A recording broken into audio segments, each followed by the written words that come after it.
estaba siendo usado por Dios. El Dios de la Biblia estaba permitiendo que su pueblo cayera cautivo en manos de un rey pagano.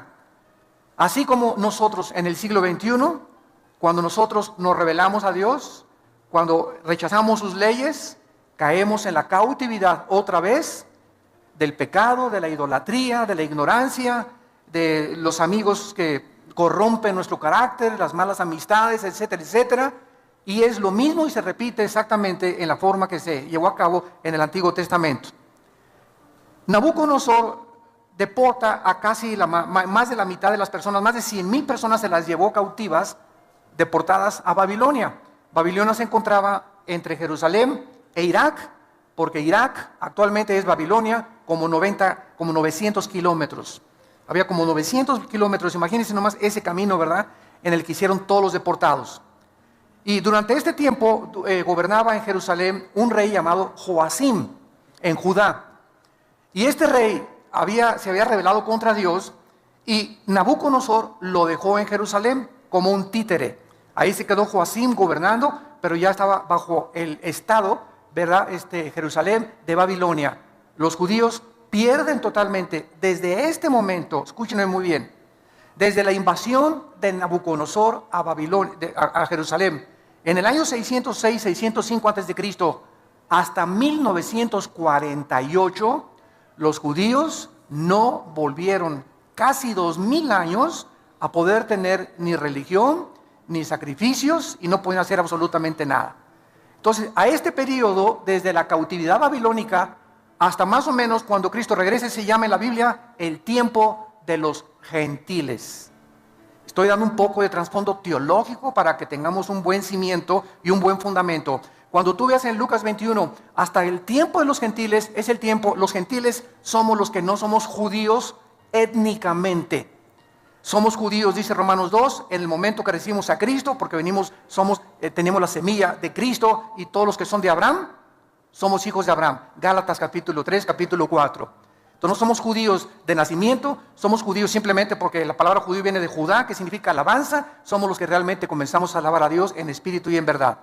Entonces, en 1948, los judíos regresan a Israel por primera vez cuando se les permite a través de la Liga de las Naciones regresar, y desde entonces Israel se convierte en un estado independiente, libre y soberano ante todas las naciones. Pero en el 48 regresaron como nación, pero no han podido desde el 48 hasta nuestros días regresar a sus sacrificios.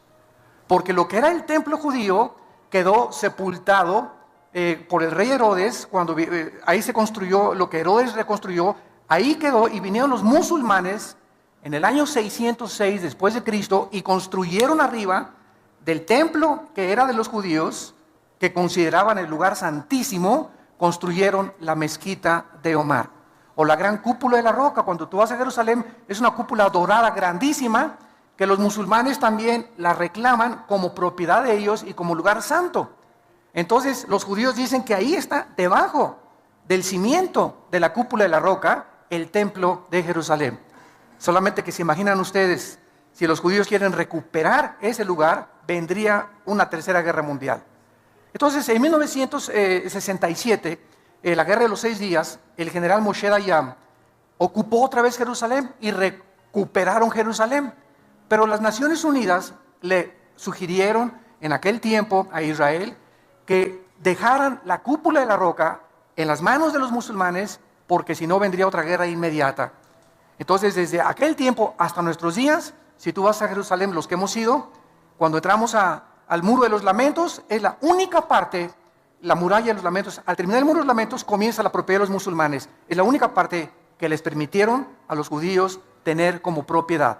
Por eso todos los judíos llegan al Muro de los Lamentos y comienzan a hacer así, y a meter papelitos y a orar y orar. ¿Qué cosas están diciendo? Llorando: Señor, regrésanos el lugar que nos pertenece. Desde el 48, ¿verdad?, están tratando de hacer esto. Entonces, esta es la razón por la cual se llama el tiempo de los gentiles, porque los gentiles o los gobiernos no judíos se tomaron control de los israelitas. Entonces, el tiempo de los gentiles va a terminar hasta que Cristo regrese, porque hasta que Cristo regrese, los judíos no van a poder tener completa libertad de sus sacrificios, y aunque se está tratando de reconstruir el templo, y lo van a hacer de acuerdo a la Biblia, según de Tesalonicenses 2, Apocalipsis capítulo 11, no van a poder establecer como lo tenían anteriormente, con todo el sacerdocio levítico que ellos reclaman continuar llevando a cabo. Muy bien, Daniel fue contemporáneo de Jeremías y de Ezequiel. En los tiempos de Daniel estaban estos profetas también, y hubo, como dije anteriormente, 2 deportaciones más. Daniel estuvo exiliado en Babilonia 60 años. 60 años se aventó Daniel en Babilonia. Después vinieron los medos persas, la película de los 300, no sé cuántos de ustedes la vieron, donde los persas, ¿verdad?, quieren invadir Grecia, y entonces se forma un grupo de 300 macedonios entrenados para detener en la batalla de las Termópilas, se llamó, a más de miles y miles los sobrepasaban los persas, hasta que finalmente los persas conquistaron totalmente, ¿verdad? Entonces los persas conquistan a los babilonios, después los griegos conquistan a los persas, y después los romanos conquistan a los griegos. Y desde Roma hasta nuestros días, hace 2000 años, ya no ha habido ningún imperio mundial. Después de la Segunda Guerra Mundial se quiso levantar Estados Unidos porque ganó la guerra, junto con Inglaterra y con Rusia, y perdió la guerra Italia, la perdió Japón y la perdió Alemania, y Estados Unidos se levantó como un poder supremo político, económico y militar hasta 1950. En el 50 se levanta la Unión de las Repúblicas Socialistas Soviéticas, Rusia, para competir contra Estados Unidos en lo que se llamó la Guerra Fría. ¿Por qué es fría? Porque no hubo bombazos. Simplemente estaban los dos, rusos y americanos, compitiendo por el poder político, militar, económico. En 1963-64, Nikita Khrushchev mandó misiles a Cuba para tratar de invadir Estados Unidos. El presidente John Kennedy, que fue asesinado en Dallas, desafía a Khrushchev, sacan los misiles, y ya no hubo guerra entre Rusia y Estados Unidos hasta el 89, cuando Mikhail Gorbachev, uno de los primeros ministros de Rusia, declara públicamente: el sistema comunista de Rusia ha fracasado. Estamos muriéndonos de hambre.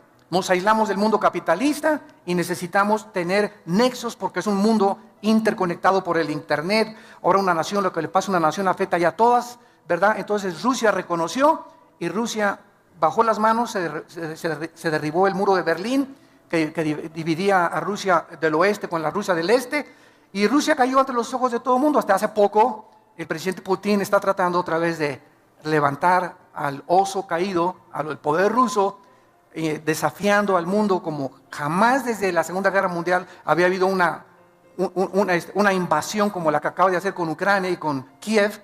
El presidente Putin diciéndole al mundo: Rusia no se va a quedar ya más con las manos cruzadas, voy a reconquistar todo lo que nos han quitado, y todas las repúblicas que se dividieron las quiere volver otra vez a reconquistar. ¿Por qué?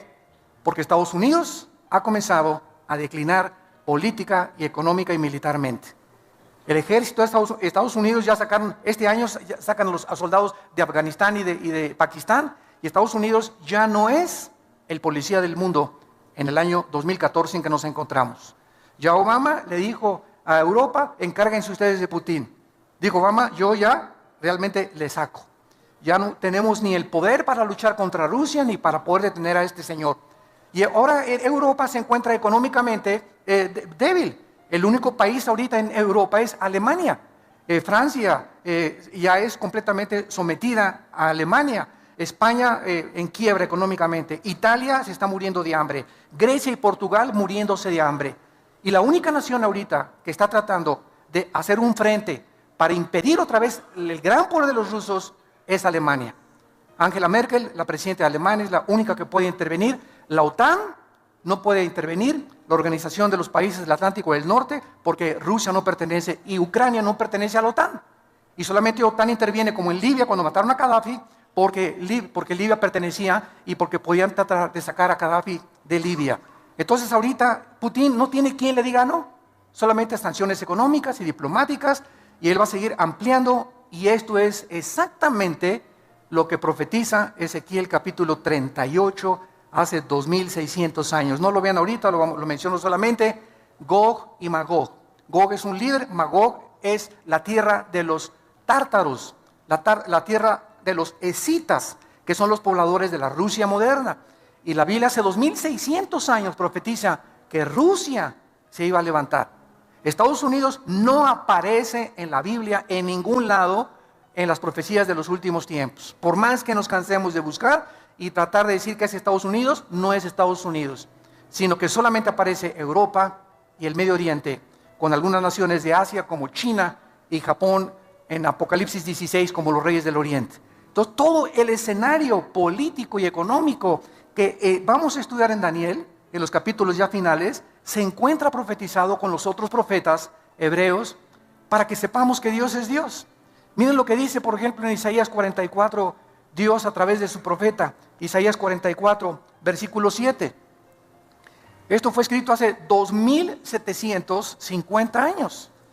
Y dice Isaías 44, 7, desde el 6, perdón, así dice Jehová, Rey de Israel, y su Redentor, Jehová de los ejércitos. Yo soy el primero y yo soy el postrero, y fuera de mí no hay Dios. ¿Y quién Dios está desafiando? ¿Quién proclamará lo venidero? Lo declarará y lo pondrá en orden. Porque pues ha habido profecías, ¿verdad? Como Nostradamus profetizó, de las 100 profecías, el 10% se cumplieron. Nunca hay una profecía de ningún líder religioso en el mundo, llámese Mahoma, mucho menos Mahoma. El Corán no es un libro profético, ni el libro del Mormón, ni el libro del Maharani Banasutta, ni el Tripitaka de Buda. De ninguno de los libros sagrados se encuentra el orden, porque hay un orden en las profecías bíblicas en la que Dios puso la historia del mundo. Y cuando Dios le revela a Daniel, como lo vamos a ver más adelante en el capítulo 2, Babilonia, a través de la estatua del sueño de Nabucodonosor, tú eres la cabeza de oro. Después le dice Dios a Daniel, el segundo de Babilonia va a seguir otro imperio que representa los brazos y el pecho de plata, que fueron los medos persas. Después el vientre es Grecia y las dos piernas de la estatua de Daniel capítulo 2 es el imperio romano, que fue dividido en Constantinopla y en Alejandría. Y los dedos de los pies es la última forma de gobierno mundial que va a prevalecer antes de que Cristo regrese.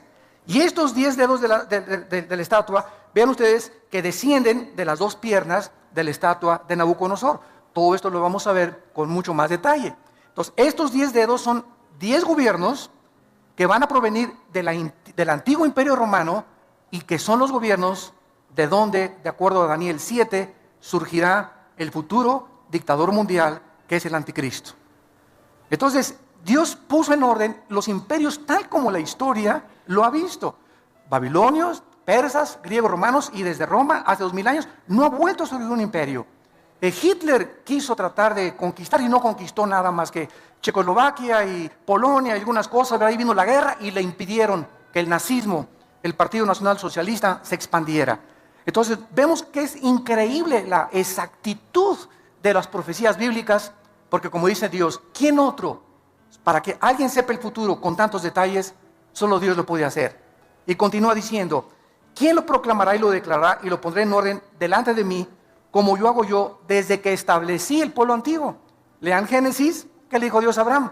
Abraham, van a ir a Egipto y van a ser 400 años cautivos. Se cumplió al pie de la letra. El pueblo judío, de acuerdo a la historia, a la arqueología y a la paleontología, ¿verdad?, y a la antropología, dan testimonio que las profecías, que la historicidad, que la geografía de la Biblia no son cuentos de hadas, ni son los superhéroes, ni Superman, ni Aladino y la lámpara maravillosa. La Biblia está respaldada por la arqueología, la paleontología, la antropología, la historia, la geografía. Nos da fechas la Biblia, nos da los nombres de los reyes que prevalecieron en el tiempo en que la Biblia fue desarrollada. Y todo esto, ¿verdad?, para que nos demos cuenta de algo. Las evidencias aquí están. ¿Quién es un ateo? Un ateo no es una persona que no tenga evidencias. Las evidencias ahí están y las puedes buscar, y esto te da testimonio de que esto es sobrenatural. El problema del ateísmo no es eso, el problema del ateísmo es su moral. Cuando llegan a la irracionalidad, como hace el próximo mensaje que vamos a compartir, la locura del ateísmo en el World Trade Center, creo que es el mes que entra, ahí voy a compartir. El ateísmo tiene una base, la nada produjo todo. Esa es la raíz del ateísmo y de la evolución. Tu maestro en la universidad, dile, oye, la nada, para ser ateo tú tienes que creer algo, que la nada produjo la creación. Y cuando la nada ha producido algo, la nada no produce nada. El mismo Carlos Darwin Carlos Sagan, que eran ateos, estuvieron de acuerdo. Stephen Hawking, que es el más grande físico matemático actualmente en Inglaterra, reconoce, aunque no reconocen a Dios, que todo tuvo un principio. Entonces, si dicen que fue una explosión en el universo, bueno, ¿quién produjo la explosión? ¿Batman? ¿O Robin, su compañero? ¿O el hombre araña? ¿Quién produjo la explosión? Ahora la materia, ok, si fue una explosión de rocas, fueron puras rocas. ¿De dónde salió el pensamiento? Virgen del Socorro. La conciencia. ¿De dónde? ¿Quién formó el código genético hereditario de cada persona? ¿Quién formó a un chango para que trajera una changa? ¿A un jirafo para que tenga una jirafa? ¿A un hipopótamo para que tenga una hipopótama? ¿A un rinoceronte para que tenga una rinoceronta? Cada cosa con su hombre y hembra, hombre y hembra, hombre y hembra. Digo, esto es absurdo completamente, creer que por accidente, a través de millones de años, surgió la creación. El necio dice en su corazón, no hay Dios, dice el Salmo 14. Entonces, Dios nos muestra, ¿verdad?, que Él lo ha hecho desde el principio para que el que tenga sed, que venga y que beba del agua. Si tú estás cansado de tu ateísmo, de tu vida de amargura, de desorientación, de confusión, de crítica, el odio que traes en tu corazón que el mundo nos ha producido, de tantas desilusiones, traiciones, tanta hipocresía que nos rodea, vengan a Cristo. Ven a Jesús y ve en esa cruz lo que Dios dice en la Biblia, que Él te ama, que Él dio su vida por nosotros y que solo Él puede sanarnos las heridas que el mundo nos ha hecho, nuestra familia, nuestros amigos cercanos, y que nos va a seguir haciendo. Estamos en un mundo de sufrimiento, donde Dios ha dado la libertad a los seres humanos para que podamos hacer el daño que nos hemos hecho.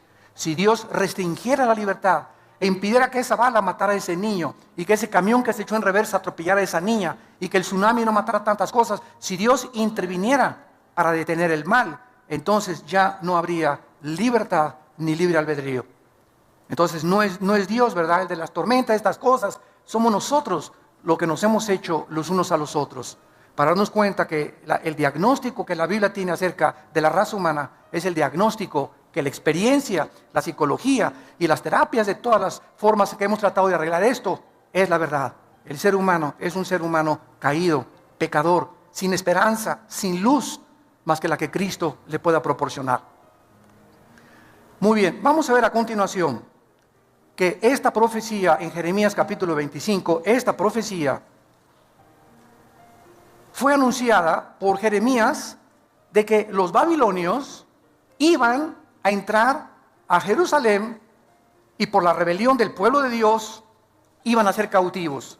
Dice Jeremías 25, versículo 8, por tanto así dicho Jehová de los ejércitos, por cuanto no habéis oído mis palabras. Siempre el juicio y la disciplina viene por eso, cuando no queremos hacer caso a la palabra de Dios. Todo el sufrimiento que tú tienes en tu vida, la pobreza que estás experimentando, la rebelión que estás experimentando, la falta de poder avanzar en la vida, tiene una raíz espiritual. Y es siempre estás en rebelión contra las leyes de Dios. Dice la Biblia, ¿quién se puede endurecer contra Dios y que le vaya bien? A nadie.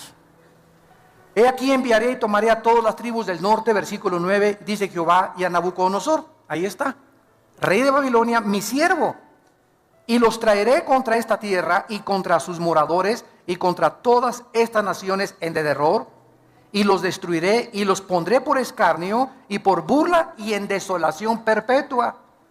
Y haré que desaparezca de entre ellos la voz de gozo, la voz de alegría, la voz de desposado, la voz de desposada, ruido de molino y luz de lámpara. Toda esta tierra será puesta en ruinas y en espanto y servirán. Estas naciones hasta determina la cantidad de años. Las servirán a Babilonia 70 años. Cuando Daniel tenía ya como unos 70, me imagino 75, 80 años de edad, Daniel, después de Babilonia, sirvió al imperio persa. Daniel, siempre como oficial, con un rango muy elevado, porque le reconocieron siempre que era más inteligente que los brujos y los astrólogos y que los magos y que los caldeos.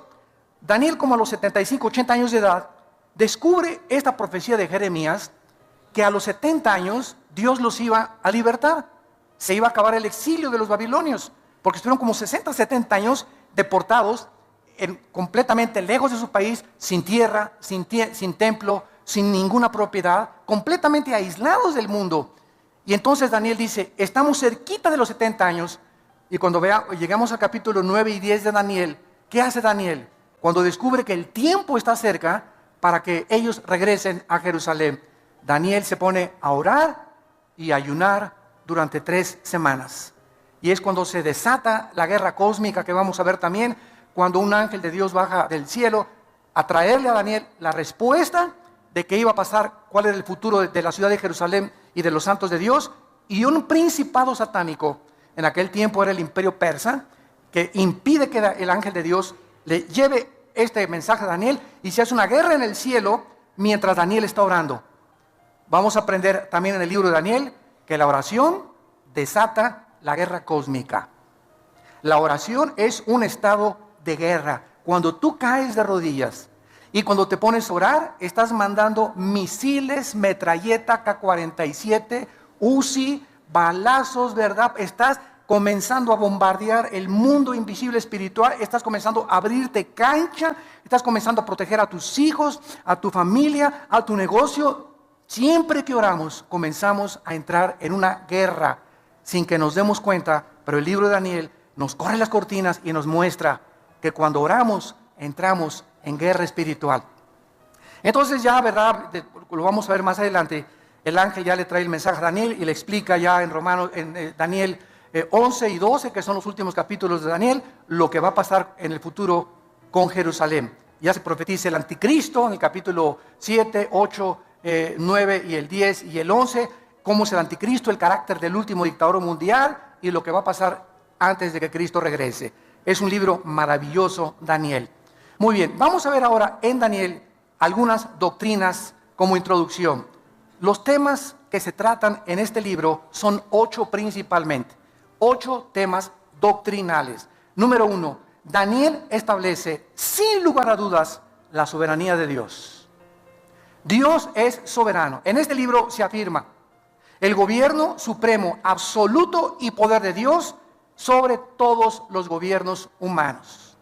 Dios pone y Dios quita reyes. Dios avergüenza y Dios humilla a los dictadores, y Dios les da oportunidad, como a José Stalin, como a Benito Mussolini, como a Hitler, como a Saddam Hussein, a muchos de ellos, otros presidentes sudamericanos que se acaba de morir también, les da oportunidad que lo hagan, para que nosotros nos demos cuenta de qué forma tan grande es la idolatría del ser humano hacia el ser humano.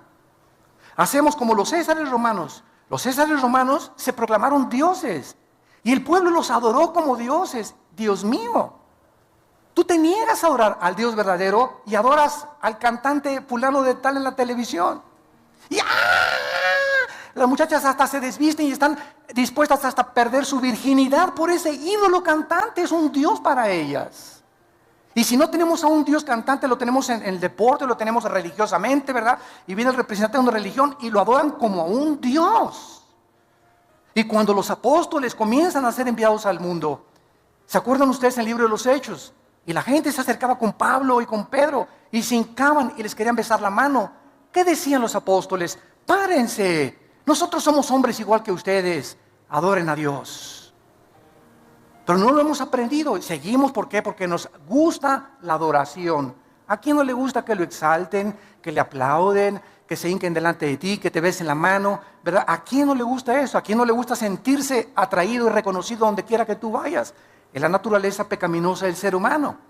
Y cuando los hombres de Dios, ¿verdad?, entramos a ese mundo donde la gente, mucha gente, usted no se imagina, yo tengo gente que ha ido a Sudamérica, que se acercan conmigo y se hincan delante de mí por ignorancia.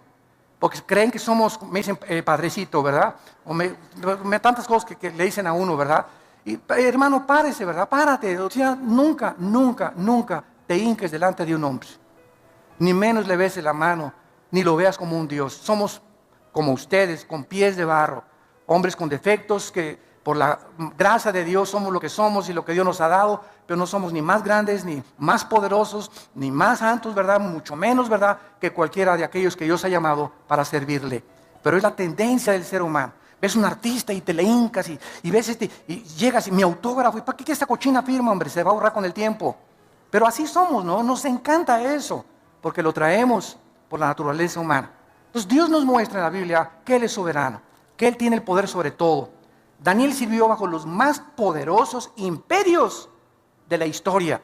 Sin embargo, aunque todos estos imperios surgieron, ¿se acuerdan de los jardines colgantes de Babilonia? Que se consideraron una de las 7 maravillas del mundo por el rey Nabucodonosor.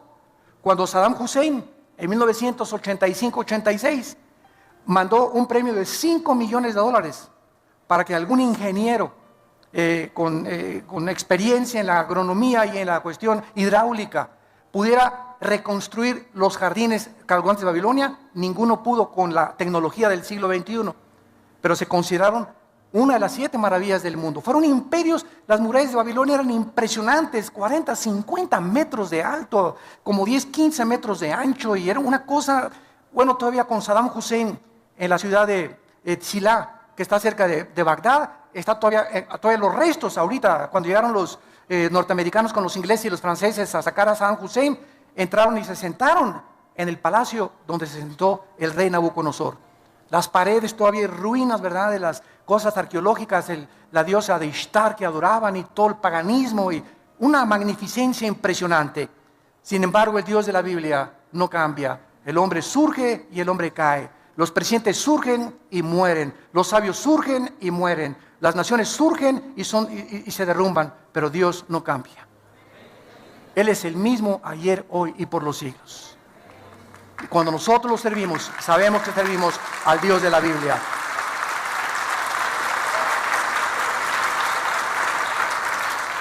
Dice en Isaías 40, el profeta, capítulo 40, versículo 15: he aquí que las naciones le son como la gota de agua que cae del cubo, y como menudo polvo en las balanzas le son estimadas. He aquí que hace desaparecer las islas como polvo.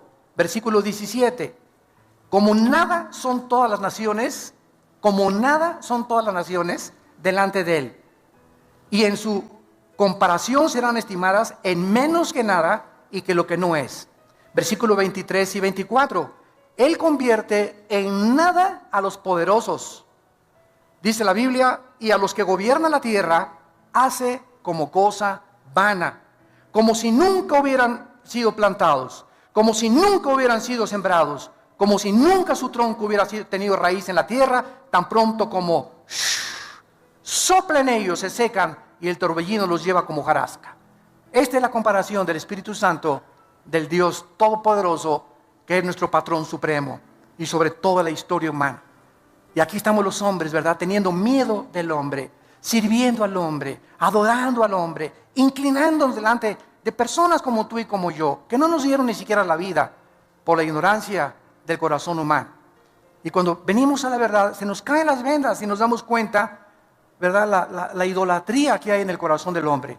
¿Y por qué viene esta idolatría? Psicológicamente, porque necesitamos a alguien a quien adorar. Y si no sabemos quién, agarramos un tronco y le damos la forma de un hombre, y lo cortamos y lo ponemos y nos hincamos ante el tronco y la forma que nosotros le dimos. O agarramos yeso y cemento y hacemos una virgen, o hacemos un hombre, y ya que hicimos el yeso y el cemento, nos hincamos ante la obra de nuestras manos. Y esta es la historia del ser humano, ¿verdad? Tenemos, si no a Lunas, o si no vamos a Teotihuacán, bueno, se va, yo no, ¿verdad?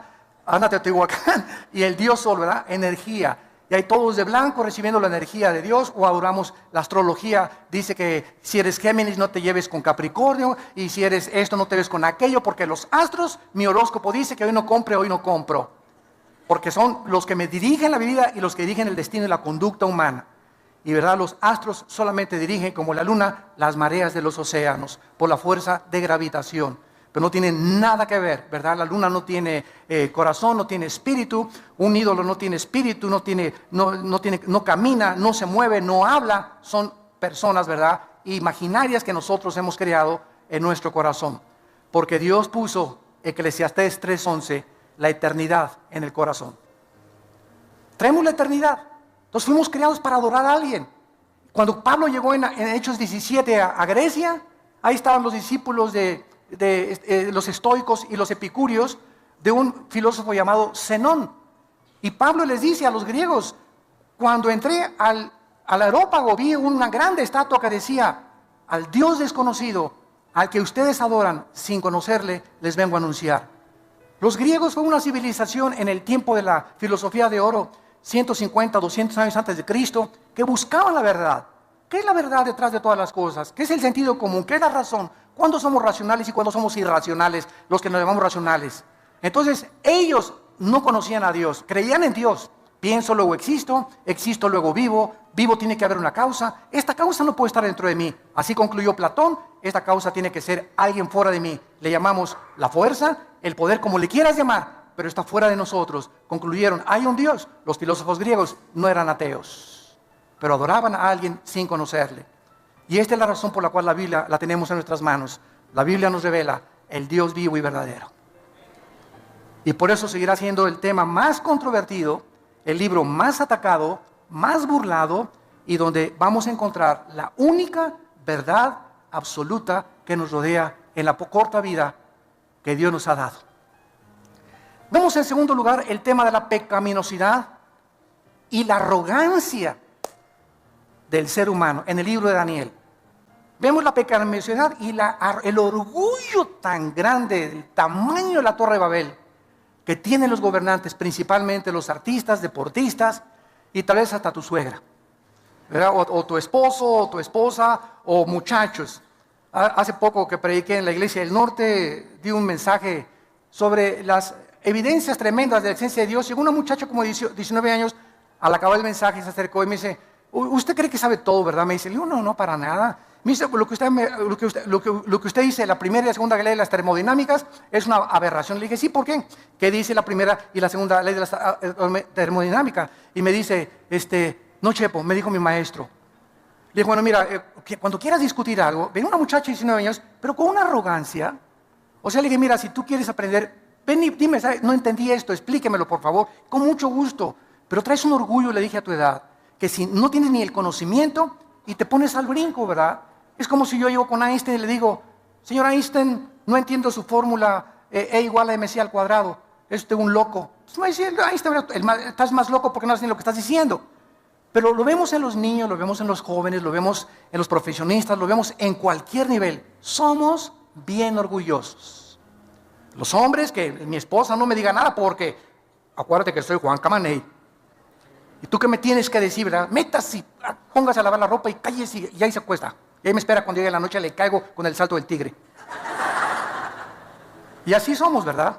Bueno, los cristianos éramos arrogantes, déspotas, tratando a la esposa como si nada, los ricos humillando a los pobres, aprovechándose de los pobres, los tribunales y los magistrados demandando al que no tiene dinero, los presidentes, lo último que les interesa es el pueblo, ¿verdad? La mayoría, no todos, tratando de oprimir más, llevarse lo que se pueda llevar. Y esa es la historia del ser humano.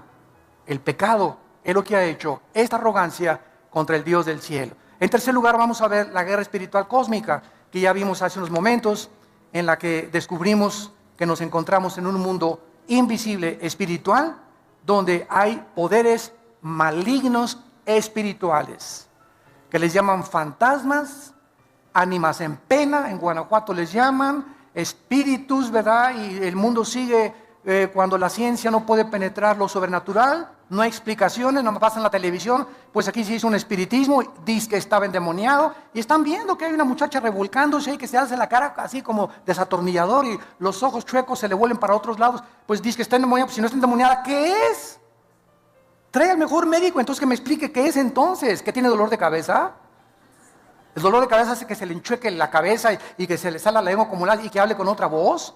Digo, ahí están viendo y no reconocen que es algo sobrenatural, pero su orgullo médico y científico le impide al mundo reconocer la luz y la verdad. En cuarto lugar, la veracidad de la palabra de Dios. Ningún otro libro de la Biblia contiene tantas profecías cumplidas y probadas a través de la historia, como vimos a través de la arqueología, paleontología, antropología, geografía, porque se profetiza el surgimiento y la caída de los más grandes imperios mundiales: Babilonia, Medo-Persia, Grecia y Roma.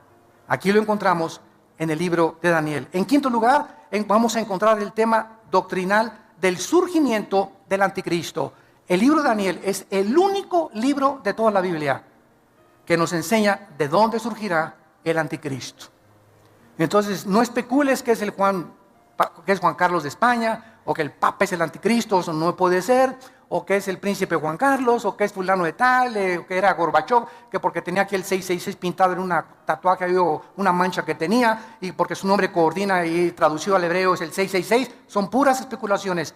No vamos a saber quién es el anticristo hasta que se formen 10 naciones. 5 de Europa y 5 del Medio Oriente. Oigamos que hay un tratado entre el Medio Oriente y Europa. Qué interesante que Estados Unidos ya se salió de la ecuación, tal como la Biblia lo profetizó. Ni Rusia ni Estados Unidos ocuparían la supremacía militar y política antes de que Cristo regresara. El poder recaería antes de que Cristo regrese, no en una nación, en 10 naciones, simbolizada por los dedos de los pies de la estatua de Nabucodonosor. Y de esas 10 naciones, ya que se une el Medio Oriente con Europa, para tratar de frenar la invasión que se profetiza en Ezequiel 38 de Rusia contra Israel, entonces ya que se formen estas 10 naciones, que van a surgir 5 de Europa y 5 del Medio Oriente, entonces de entre esas 10 naciones, Daniel 7, va a surgir, le llaman un cuerno pequeño, que es el anticristo. El anticristo va a derribar a 3 de estas naciones. Van a quedar 7 naciones. Y Apocalipsis 17 dice que el anticristo será el 8º. Entonces, hasta que no veamos eso, no podemos especular ni decir que el anticristo es este o que es aquello. Todavía no llegamos a ese próximo paso, pero el escenario, los jugadores, como decía Dwight Pentecost, un gran teólogo escatólogo, cuando ves que los jugadores, el América y las Chivas, entran al Estadio Azteca, el partido está para comenzar.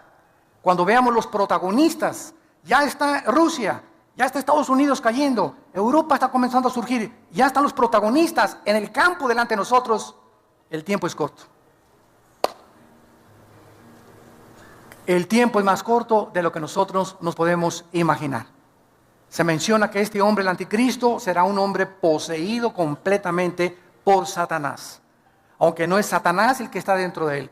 El anticristo, dice Apocalipsis 13, el diablo, le va a dar su poder, Y lo que le ofreció a Cristo, el anticristo lo va a aceptar.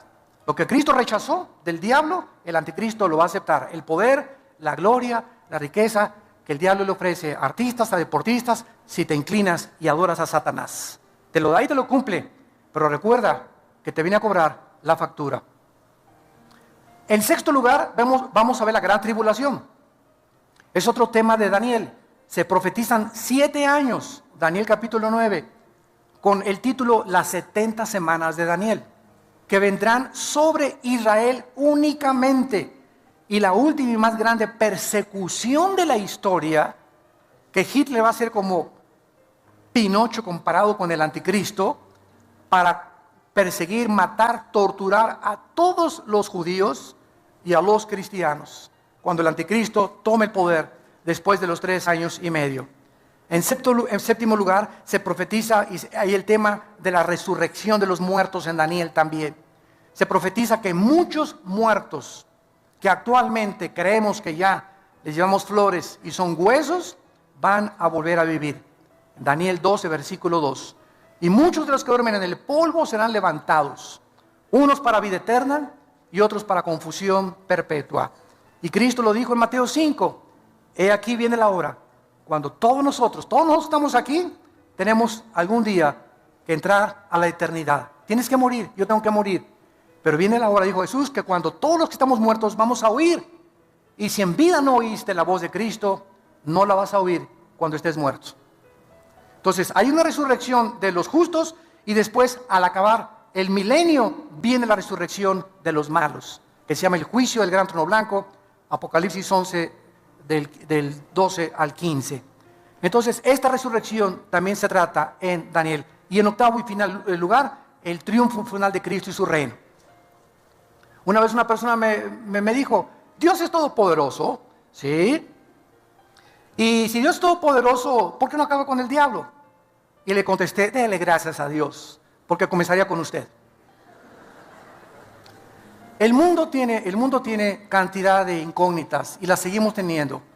Porque como le dije una vez a un estudiante de un seminario en Guatemala, el día que alguien tenga las respuestas a todas las incógnitas que existen, ya no necesitaríamos a Dios. ¿Por qué seríamos dioses? Entonces Dios es el único, omnisciente, que conoce todo. Nosotros, dice Corintios 13, vemos como por un velo todavía. Y lo que sabemos, dice Corintios 8, no lo sabemos como lo deberíamos de saber. Especulamos y teorizamos, hipotetizamos y pensamos esto y el otro. Los griegos, los filósofos, los ateos del siglo XX, Bertrand Russell, Carlos Darwin, pues puedo, que creo, que sí, que arranca, que no arranca, ¿verdad? Y todo se queda así. Pero no hay verdades absolutas, absolutamente, en ninguna conclusión lógica, filosófica del ser humano. ¿Por qué no somos dioses? Pero venimos a la Biblia y comenzamos a encontrar respuestas. Pero hay una condición para que tú puedas conocer la verdad: querer hacer la voluntad de Dios. Dijo Cristo: si alguien quiere conocer la verdad, haga mi voluntad. Cuando tú comienzas a someterte a Dios, a sus leyes, a tratar a tu esposa como una reina, a darles buen ejemplo a tus hijos, a pagar tus impuestos, a pagar tu diezmo, no pagar porque tiene que nacer el corazón, pero no es un pago, perdón, pero a comenzar a darle a Dios lo que Él quiere que le demos. Cuando comencemos a hacer, no tenemos deudas, que no nos endrogamos demasiado, que las pagamos, que no queremos perjudicar a nadie, no hablamos mal de nadie, comenzamos a bendecir a toda la gente, a los que nos persiguen los bendecimos, no guardamos rencor contra nadie. Cuando comienza nuestra vida a ser revolucionada de esta forma, comenzamos a descubrir y a conocer, como que se nos amplía la mente, se nos comienzan a caer las vendas y comenzamos a ver la luz. Pero hay un precio para que veas la luz. No vengas, y a ver si Dios es esto y es esto, retando y desafiando a Dios. Espérame tantito, dice Dios, primero deja tu frente, deja todo lo que tienes y veas mi voluntad. Pídele perdón a tu esposa antes que conozcas la teología de la predestinación. ¿Quieres conocer la predestinación y quieres conocer el libre albedrío humano? ¿Quieres saber por qué Dios permite aquellas cosas? Dios no es un genio de la lámpara Aladino para satisfacer tu vacío intelectual. Dios quiere que primero estés dispuesto a seguirlo para que Él te premie y te recompense con la luz y la verdad de su santa palabra. Oremos. Padre, te damos gracias por tu palabra en esta mañana. Gracias porque tu Espíritu nos ha comenzado a abrir el entendimiento de tu palabra para que la luz pueda entrar a nuestras vidas y podamos conocer la verdad, el camino, la justicia y la santidad, que sin esta santidad no podemos entender las cosas más profundas del Espíritu de Dios. Te damos gracias porque el Espíritu es el que nos enseña estas cosas. Para eso nos lo diste. Y es un espíritu de poder, de amor y dominio propio. No es un espíritu de cobardía. En esta mañana, dile a Dios: Señor, yo reprendo de mi vida todo espíritu de angustia que traigo, echando toda mi ansiedad sobre de ti. El problema de mis hijos, el problema de mis padres, el problema de mi futuro no está en mis manos. Oh Dios, gracias porque no soy Dios, no soy diosa. Quiero solamente descansar en ti. Te entrego, Señor, mis afanes, mis ansiedades. Quiero tener paz. Te pido, Señor, que todo espíritu que hay en mí de temor se vaya, Señor, y yo pueda saber que si te tengo temor a ti, no tengo que tener temor de ni enfermedades, ni del futuro, ni económicos, porque tú eres mi pastor, nada me faltará jamás. Si diste tu vida por mí, ¿cómo no me darás todas las cosas? Si diste tu sangre en una cruz para que yo pudiera entender cuánto eternamente me has amado. Gracias, Señor, por ser mi pastor, en quien puedo llorar, en quien puedo descansar. Guíame por sendas de justicia por amor de tu nombre. Aunque ande en valle de sombras y de muerte, no tendré miedo de nada en la vida, porque tú estás conmigo y nunca me dejarás, nunca me desampararás. Aunque yo crea que me has desamparado, estás conmigo y estarás siempre hasta el final de mi vida. El bien y la misericordia me seguirán todos los días de mi vida, y en tu casa algún día, oh Dios, toda esta vida de problemas y sufrimientos no se comparará cuando en aquel día me abras los brazos y me digas: ven, bendito, bendita de mi Padre, desde antes de la fundación del mundo, al reino que había preparado para aquellos que me han seguido con todo su corazón. Y ahora muchos de ustedes que no tienen a Cristo, que han venido tal vez de visita, otra vez por curiosidad, y estoy seguro que entraste a esta conferencia confundido, vacía, desorientado, con tantos problemas y tantas angustias. Te invito a que vengas en esta mañana a una cruz. No te invito a ninguna religión. Ven a la cruz, a un hombre que se llama Jesucristo, para que Él entre a tu vida y experimentes el poder de su resurrección con estas palabras: Señor, te pido perdón por mis pecados. Creo que en la cruz pagaste por ellos con tu sangre, y a los 3 días resucitaste de entre los muertos, y te recibo como mi Señor y mi Salvador en mi vida, en el nombre de Jesús. Amén. Gracias a Dios por su palabra. Gracias a Dios.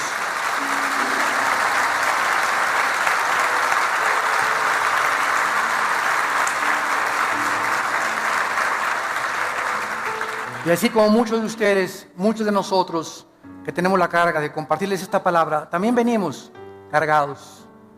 Yo también tengo muchas cargas en mi vida, cosas, ¿verdad? Que ansiedades, la familia, los hijos, el ministerio, el país, todo esto nos agobia. Y necesitamos venir todos los días a la cruz. De la palabra sacar esa fuerza que nadie nos puede dar, ni las pastillas tranquilizantes, ni el psiquiatra, ni mi comadre, ni la doctora Corazón, ni Walter Mercado, ni nadie. Solo Dios en su palabra me puede seguir sosteniendo para que lleguemos con gozo al final de nuestra carrera. Nos ponemos de pie para recibir la bendición pastoral. Los que gusten pueden extender su mano hacia acá en señal que reciben esta bendición. Dios bendiga tu vida y te guarde y te dé paz. Dios bendiga a tu esposa y a tu esposo, tu matrimonio y a tus hijos. Dios bendiga a tus animales domésticos. Dios bendiga los alimentos de tu hogar. Dios te guarde cuando salgas a la calle para que regreses contento a tu casa, con alegría en tu corazón, para orar con tus hijos y tu familia. Dios te llene de todo el poder de su conocimiento y sabiduría, para que siempre apruebes lo mejor, andando como es digno de un hijo y de una hija de Dios, llevando fruto en todo tiempo, creciendo en su conocimiento y en toda su gracia, y mostrándole a la gente el amor de Cristo que sobrepasa todo entendimiento. Dios guarde tus pensamientos y tu corazón en Cristo Jesús. En su nombre precioso, que tengan mucha paz. Amén.